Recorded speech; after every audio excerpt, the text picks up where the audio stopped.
পল্লীগ্রাম নিয়ে রচনা বলছি স্যার। গ্রাম খুব সুন্দর, পল্লীগ্রাম আরো বেশি সুন্দর।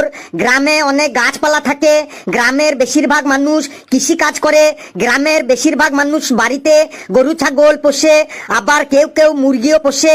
এই মুরগির দুটো পা থাকে, দুটো কান থাকে, দুটো চোখ থাকে, মাথায় জুটি থাকে। Good morning sir. বসে থাক বসে থাক, দাঁড়ানোর কোনো দরকার নেই, খুব জোরে বৃষ্টি হচ্ছে। স্যার আজ এত বৃষ্টি হচ্ছে, এত বৃষ্টি হচ্ছে, বৃষ্টিতে আমি তো স্কুলটাই দেখতে পাচ্ছিলাম না। আমিও স্যার বৃষ্টিতে স্কুলটাই দেখতে পাচ্ছিলাম না। আমি তো ভুল করে স্কুল ভেবে ওই স্কুলের পাশের যে গরুর খাটাল আছে ওই খাটালের মধ্যে ঢুকে পড়েছিলাম। স্যার আমি তো বৃষ্টিতে নিজের ক্লাসরুমটাই চিনতে পারছিলাম না, ভুল করে প্রিন্সিপালের রুমে ঢুকে পড়েছিলাম। লেবু, এত বৃষ্টিতে তোর কোনো অসুবিধা হয়নি? হ্যাঁ স্যার হয়েছে। আমি তো বাড়ি থেকে বেরিয়ে রাস্তায় সবাইকে জিজ্ঞাসা করতে করতে স্কুলটাতে আসলাম।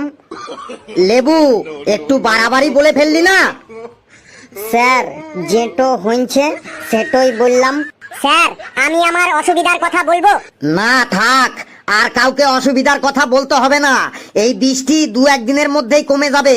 এবার চুপচাপ বস তোরা, না হলে এমন পেদানি খাবি যে তোরা আর কেউ রাস্তা চিনে বাড়ি যেতে পারবি না।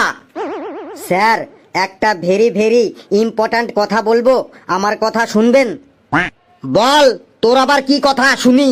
স্যার কয়েকদিনের জন্য স্কুলটা ছুটি দিয়ে দিন। আশেপাশে সব স্কুলে ছুটি পড়ে গেছে, বৃষ্টি কমলে আবার স্কুল ওপেন করবেন। ছুটি? আবার ছুটি কিসের? আমার কি ছুটির বাগান আছে যে তোরা যখন তখন ছুটি চাইবি আর আমি গাছ থেকে ছিঁড়ে ছিঁড়ে সবাইকে 5 কিলো 10 কিলো করে ছুটি দিয়ে দেব? স্যার ছুটি যদি না দেন তাহলে আমাদের সবাইকে একটা করে রেনকোট দিন, যাতে আমরা রেনকোট পরে সবাই স্কুলে আসতে পারি। দাঁড়া ফেলু, আমি আমার বাগানে রেনকোটের গাছ লাগিয়েছি, গাছগুলিতে সবে রেনকোটের কুড়ি এসেছে। আগামী বছর পেয়ে যাবি সবাই একটা করে রেনকোট। স্যার যদি ছুটিও না দেন, রেনকোটও না দেন, তাহলে আমাদের অন্তত একটা করে তিরপল মানে তাঁবু দেওয়ার ব্যবস্থা করুন, যাতে আমরা এই বৃষ্টিতে ওই তাঁবুটো গায়ে জড়াইয়ে স্কুলে আসতে পারি। হ্যাঁ স্যার, লেবু ঠিকই বলেছে, আমাদের সবাইকে একটা করে তাঁবু দেওয়ার ব্যবস্থা করুন। হ্যাঁ স্যার, হ্যাঁ স্যার, তাঁবু দিন, তাঁবু দিন। হ্যাঁ স্যার, তাঁবু দিন স্যার। ওই ওই ওই চুপ, সবাই চুপ, না হলে কিন্তু আমি এখনই পেদানি শুরু করে দেব। না স্যার, পেদানি না দিয়ে তাঁবু দেওয়ার ব্যবস্থা করুন, না হলে বৃষ্টিতে ভিজলে আমার মাথাটা খুব টনটন করে আর আমার ফুল বডিটা ঝনঝন করে। স্যার বল রামু, তোর আবার কি চাই? স্যার এই নিন নোটিশ, প্রিন্সিপাল স্যার পাঠালো। ছুটির নোটিশ মনে হয়? তুই ঠিক কি বলেছিস, ছুটিরই নোটিশ মনে হচ্ছে। আমি তো আগেই বলেছিলাম ঠিক ছুটি দিয়ে দেবে। ধীরে রাধে সুস্থে খায়, দেরি হলেও অন্তত ছুটির নোটিশটা তো এলো। সবাই শান্ত হ, আর আমার কথাগুলো সবাই কান খাড়া করে শোন। হ্যাঁ স্যার, নোটিশটো তাড়াতাড়ি পড়ে শোনান। নোটিশটো শোনার জন্য আমার কানটো প্রথম থেকেই খাড়া হয়ে আছে। স্যার এই নোটিশটা শোনার জন্য আমার কান দুটি 1 সপ্তাহ ধরে খাড়া হয়ে আছে। তাড়াতাড়ি পড়ুন স্যার নোটিশটা। শোন প্রিয় গুণধর ছাত্রছাত্রীরা, সবাইকে জানানো হচ্ছে যে নতুন বছরের ক্লাস শুরু হয়েছে 6 মাস হয়ে গেল, কিন্তু তোমরা এখনো তোমাদের স্কুল ফিস জমা করনি।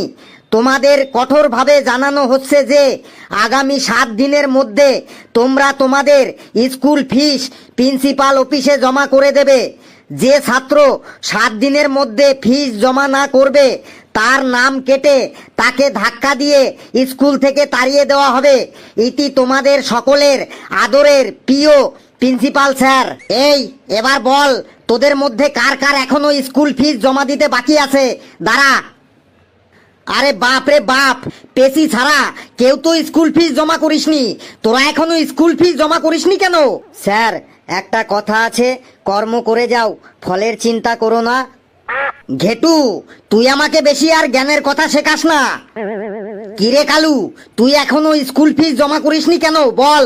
স্যার আমি কিভাবে স্কুল ফিস জমা করব? কিভাবে মানে? তুই পেটিএম কর, ফোন পে কর, গুগল পে কর, চেক দে, অ্যাকাউন্টে ট্রান্সফার কর। স্যার কিভাবে দেব মানে ওটা না, আমি বলতে চাইছি আমাদের এখন কাজকর্ম ঠিকঠাক চলছে না। বাড়িতে অনেকগুলো ছোট ছোট ভাই বোন আছে, সবার খাবার দাবার আবার সবার জামা কাপড় কিনতে কিনতেই সব টাকা শেষ হয়ে যায়, তাহলে ফিস কিভাবে দেব স্যার? খাবার দাবার একটু কম করে খা, জামা কাপড় একটু কম করে পর, ফুল হাতা জামা বাদ দিয়ে হাফ হাতা জামা পর, ফুল প্যান্ট বাদ দিয়ে হাফ প্যান্ট পর, মাছ মাংস না খেয়ে সোয়াবিন খা, দেখ ঠিক ফিসের টাকা উঠে আসবে। 7 দিনের মধ্যে তুই ফিস জমা করবি, মনে থাকে জানো? কিরে লেবু, তুই ফিস জমা করিসনি কেন?